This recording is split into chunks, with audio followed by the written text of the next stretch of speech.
You're watching News with Q.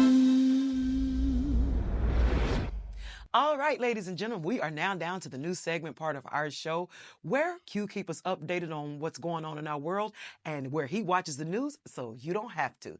Husband, what do you have for us? Well, there was an interesting segment that I watched on MSNBC. It's on the Katie Phang show. She comes on every Saturday and Sunday at 8 a.m. Eastern time. And she had a commentary that really just summed up everything that I feel about a lot of these people these days. So I thought that it would be good to actually just share this clip with everybody so it really doesn't take a lot of commentary from us. This clip actually just says it all. Roll it. Take a minute and join me for a cautionary tale about stones and glass houses. Meet Christian Ziegler. Christian is the chair of the powerful Florida GOP, a longtime Republican Party official. Christian was also a Sarasota County commissioner who ran on a, quote, family values platform. This is his wife, Bridget. She's an equally as powerful crusader, hell-bent on the destruction of individual rights. The co-founder of Moms for Liberty, Bridget helped Florida Governor Ron DeSantis create the Don't Say Gay bill and stood by him proudly as he signed it into law.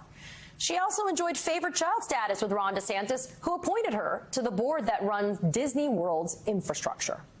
One of Bridget's biggest pet projects and that of Moms for Liberty, to ban books that talk about diversity, equality, inclusion, and LGBTQ plus issues, among other things, and to eliminate them from schools claiming to be protecting children from harmful exposure to these concepts. And for good measure, they also like to go after the librarians and the teachers, and to alienate LGBTQ plus children who are just trying to be themselves. Why? Because according to the Bridget Zieglers of the world, that's the right agenda. Pun fully intended.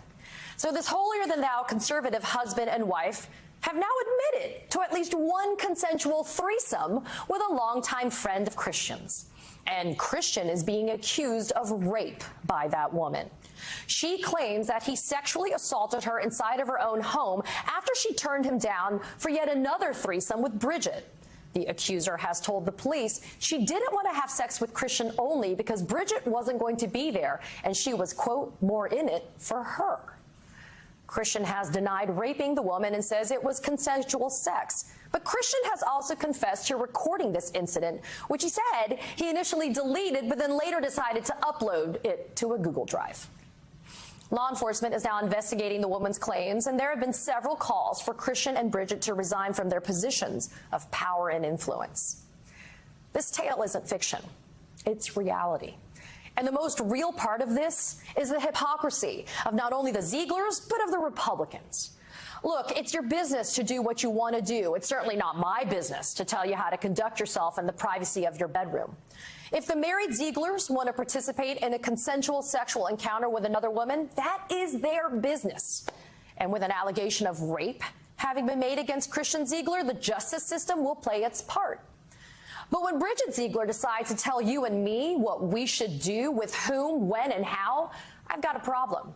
And when the Zieglers want to dictate what books my child can read and they claim to know better than I do as her parent, I have a problem. And when the Zieglers want to dictate what books my child is going to learn, the education that she's going to get, whether my child is going to be in a place that is good for her, I have a problem. Republican hypocrisy isn't anything new. Republicans are the party of hypocritical judgment. With them, every accusation is a confession. It's the rights for me, but not for thee party. For Republicans, a married Christian and Bridget Ziegler can have sex with another woman, but don't you try to do that for yourself. If you do, you're on your way to hell and a sexual deviant. Well, when you're the star of the Republican Party in Florida, sharing your Christian conservative values with the governor, you may think you can do anything and not have to pay the price. But here's the rude awakening. There's always a price for hypocrisy. And Bridget and Christian Ziegler are learning that their public personas have collided with the truth of their private lives, and the hypocrisy is making their house a glass. Well, talk about not throwing stones when you live in a glass house. This stuff burns me up.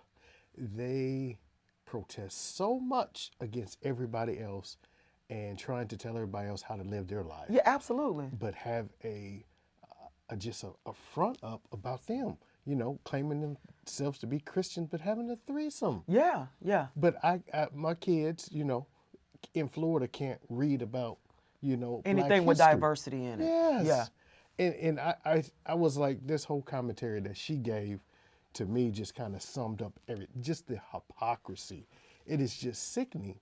And to think that, you know, they can ride this out and that, you know, they don't have to step down and, you know, it's okay, but you're trying to limit everybody else's, you know, freedom and their liberty. Right. It was too much for me. So, And they apparently don't read the Bible. Don't the Bible talk about a hypocrite won't tarry in his sight? Or I mean, it's a lot of stuff about hypocrisy in that book. yeah, it's just a label that they carry. They honestly can't live a Christian life. No, that is not a through and Christ-like, following Christ, obedient to Christ, being a disciple of Christ. No. Honey, it is nothing Yeah. got to do with that at all. So I had to bring that to everybody because the hypocrisy, it was just too much for me. Oh to my keep to myself. God. So You cannot throw stones when you live in a glass house. not at all. That's all I got for you today. All right, husband, that was a good one. And as always, thank you for watching the news so we don't have to. Q keeps us updated on what's going on in this world. You're watching News with Q.